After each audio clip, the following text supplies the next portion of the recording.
paz do Senhor Jesus Cristo, meus irmãos.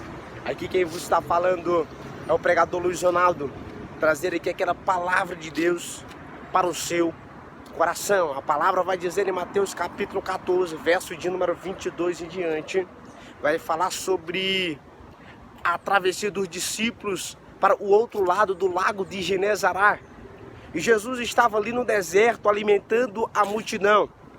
Depois dele despedir a multidão, ele fala para os seus discípulos atravessarem para o outro lado do lago de Genezaré.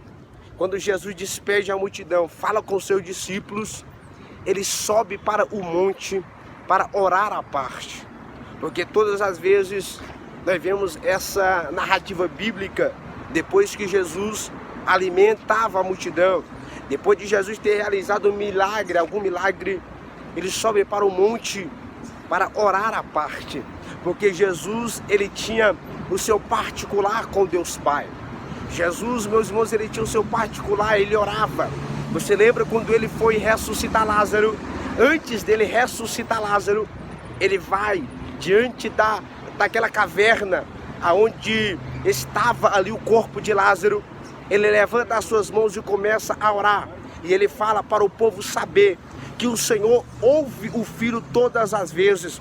Para o povo saber que o Filho não veio fazer a sua própria vontade, mas veio fazer a vontade do Pai, que foi salvar, que foi curar, que foi libertar e dar esperança para o povo de Israel e para toda a humanidade. Então sempre Jesus orava para o povo saber que Jesus tinha comunhão com o Pai. A oração, meus irmãos, ela vai nos trazer comunhão com o Pai. A oração, ela vai nos trazer intimidade com o Pai Celestial. Se você, porventura, estar algum tempo, algum dia, algumas horas, eu não sei quanto tempo você está sem orar, mas o Espírito Santo te convida a voltar, a mergulhar no mar da oração, para ter novamente intimidade com o Pai. Aleluia. E quando os discípulos obedecem à voz de Cristo Jesus para atravessar por outro lado do lago de Genezaré, quando eles estão ali aproximadamente no meio do lago, Jesus sobe à tarde e já era à noite. E ali, meus irmãos, por volta da quarta vigília, e ali, meus irmãos, quando eles estão atravessando o lago de Genezaré, eles são deparados com uma grande multidão, vento forte, a tempestade que assola o barco a qual os discípulos estavam atravessando o lago. E ali, meus irmãos, a onda era tão grande, o texto bíblico vai nos dizer, o texto bíblico narra em Mateus capítulo 14, que a tempestade era tão grande que estava assolando o barco. As águas, as ondas já estavam entrando dentro do barco. E ali os discípulos, eles ficam aterrorizados, ficam com medo da morte. Apesar de os discípulos, como Pedro, eram experientes já com água, com barco, com remo. Eram pessoas que eram acostumados.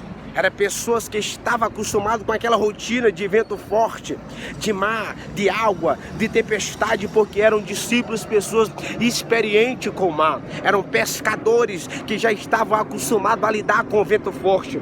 Mas só que aquela tempestade era tão forte que eles ficam com medo da morte. Eles ficam com medo da tempestade invadir o barco, a embarcação, e afundar e eles morrerem ali no meio do lago. Mas só que quando eles estão aterrorizados, com medo, ali sem saber o que fazer, o texto bíblico vai nos dizer que vem alguém andando sobre as águas e vai se aproximando da embarcação. E quando vai se aproximando da embarcação, eles começam a ver, a perceber. A visão deles não estava perfeitamente. Alguns começam a falar para o outro: olha lá, é um fantasma. Um fantasma vem se aproximando. Porque ali no lago de Genezaré, segundo o texto bíblico, vai nos narrar, meus irmãos, a história ali, alguns historiadores. Vai dizer que o lago de Genezaré, meus irmãos, era um pouco assustador. E várias pessoas ali já viam vultos, as histórias ali. Então eles pensavam que era um vulto, que era um fantasma. E eles começam a dizer um para o outro: é um fantasma. Já não basta a tempestade, agora um fantasma para nos assolar. Aí Jesus dá uma palavra de ânimos para ele, dizendo: sou eu, não temais. Sou eu, não temais. Jesus dá uma palavra de ânimo no meio da tentação que eles estavam passando. Jesus traz uma palavra de ânimo no meio da calamidade, no meio do desespero. Sempre Jesus vai trazer uma palavra de ânimo, dizendo: não tem mais, sou eu. Jesus estava dizendo para eles: não precisa ficar aterrorizado, porque eu cheguei. Aleluia. Aí Pedro, conhecendo a voz do mestre, Pedro fala com ele: mestre, Senhor, se for verdadeiramente o Senhor, me permita que eu vá por cima das águas ter contigo ao teu encontro. Aí Cristo Jesus permite que Pedro vá em direção a ele, andando por cima das águas. E Pedro sai do barco e vai ao encontro de Cristo Jesus. E quando ele sai do barco, ele começa a andar pelas águas. Ele está focado, seus olhos em Cristo Jesus. Ele consegue andar sobre as águas. E ele vai andando, ele sai do barco, vai andando em direção a Cristo Jesus. Ele está focado em Cristo, ele está andando sobre as águas. Mas chega um momento que ele tira os olhos de Cristo e começa a focar no vento forte, na tempestade, nas ondas, na maré que estava forte. E quando ele tira o foco de Cristo Jesus, ele começa a afundar. E essa palavra se resume, meus irmãos: enquanto você está focado em Cristo Jesus, você vai conseguir andar.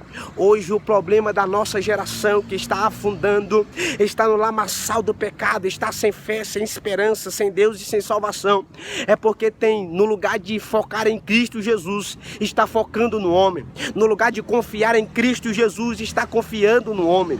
No lugar de depositar verdadeiramente a sua confiança em Cristo Jesus, está literalmente, totalmente confiando no homem que decepciona.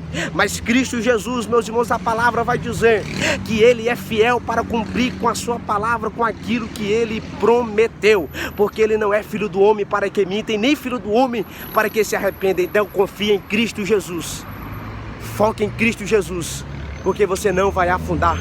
Amém. Deus abençoe.